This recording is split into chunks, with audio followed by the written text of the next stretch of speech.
Alright kids, so what are we doing in this video? We are going to take a look at the 11 live albums that Rush released over their career. Now there's a lot of different ways you can look at this.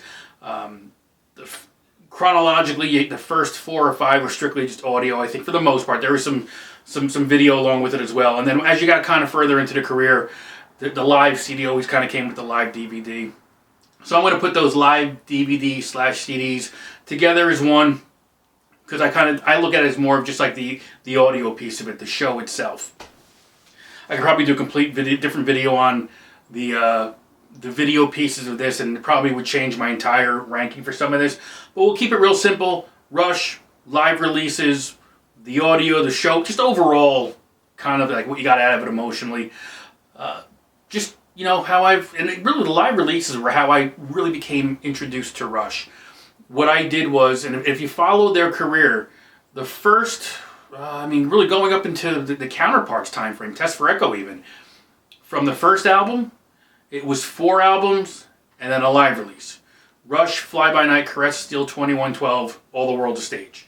Then you had Kings, Hemispheres, Permanent Waves, Moving Pictures, Exit Stage Left. Then you had Signals, Grace Under Pressure, Power Windows, Hold Your Fire, A Show of Hands, and then it went Presto, Roll the Bones, Counterparts, Test for Echo, different stages. Once you kind of came out of that and the band got back together after the 5 years, it was basically, if it was a tour or an album, there was some type of live release for it. So we're going to kind of jumble that all together.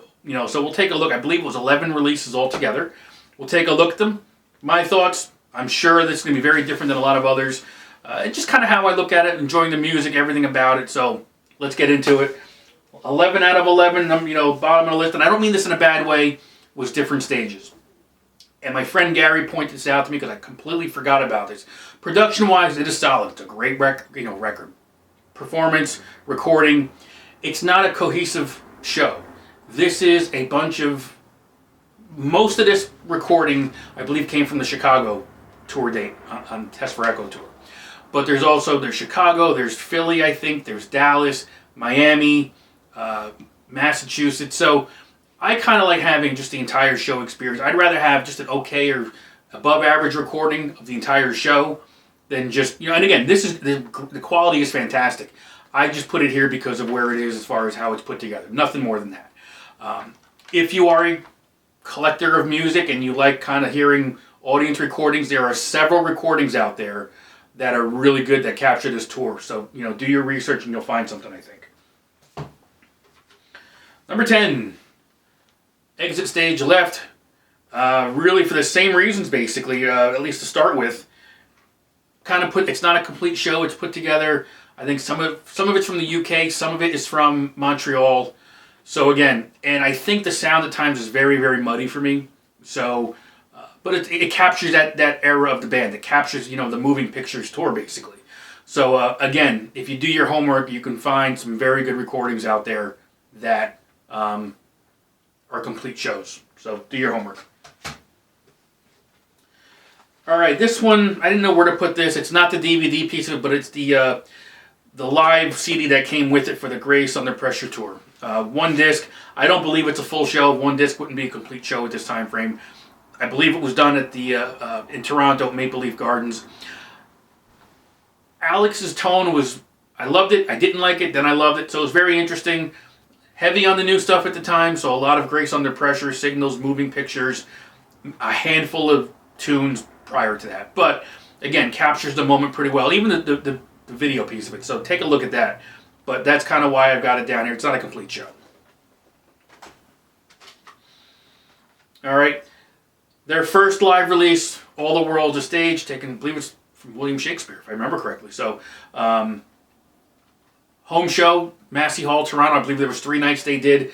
I don't know if this is a compilation as well, if it was 1 night out of the 3, but it definitely gives you the raw energy, the raw side of this band live. So it's definitely definitely good one to listen to. One of the first CDs I got from the band. Again, my order, how I got things, Roll the Bones, Chronicles, and then I think Show of Hands, and I started getting this one, and at some point, Exit Stage Left. So the live CDs are really how I kind of one-stop shopping. Got that, and then you got several albums worth of material on one live CD. So that's kind of how I did it.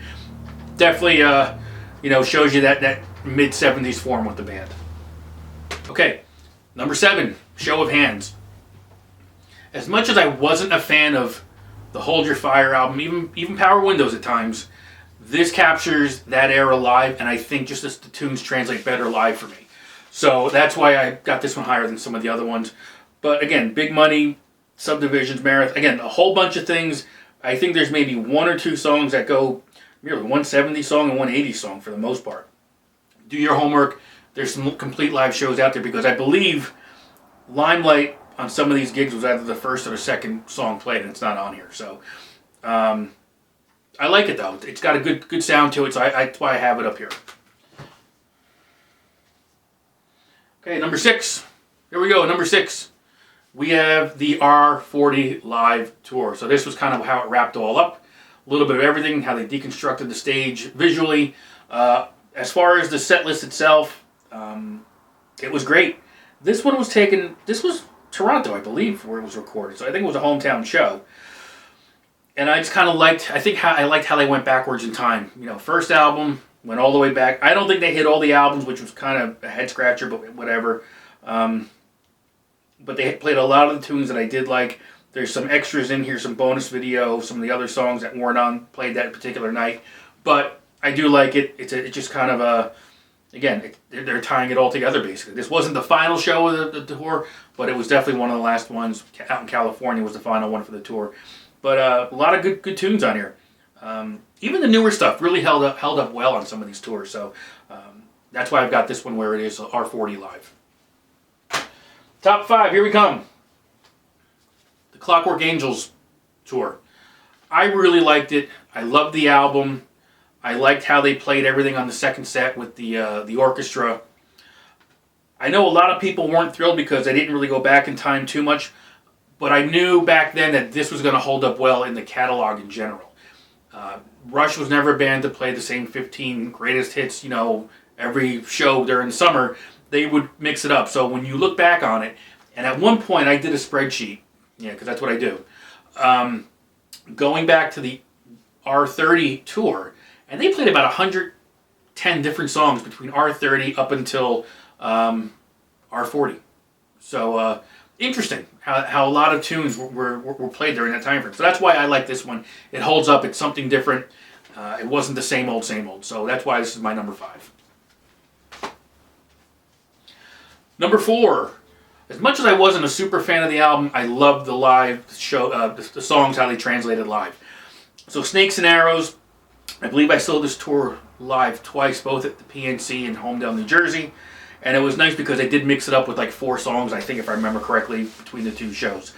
But it was just, right out of the gate, Limelight, Digital Man, Entre Nous, and Mission. Again, not a Hold Your Fire fan, but Mission was great live, so that was good to see. And then they played a lot of the new album. I think the new album was 13 songs. They played, or 11 songs. They played 9 of them. So they really played a lot of it for that tour. And it was just an overall good sounding recording.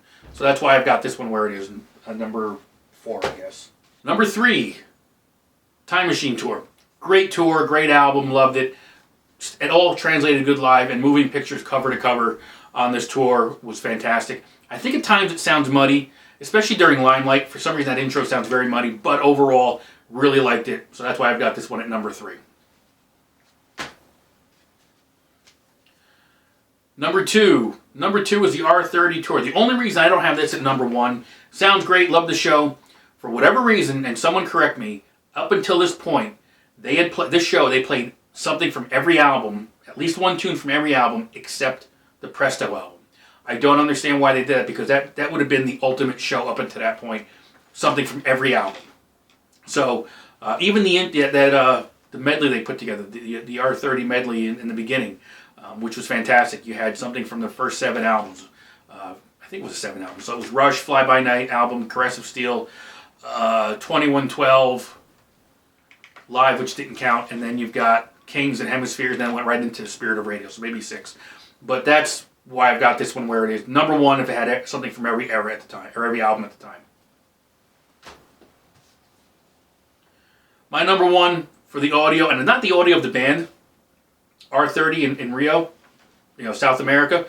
It was if you heard the music, if you saw the video, which I'm not trying, again, the video is not important, but the fans were incredible in South America and how they got into it. So that's why this is my number one.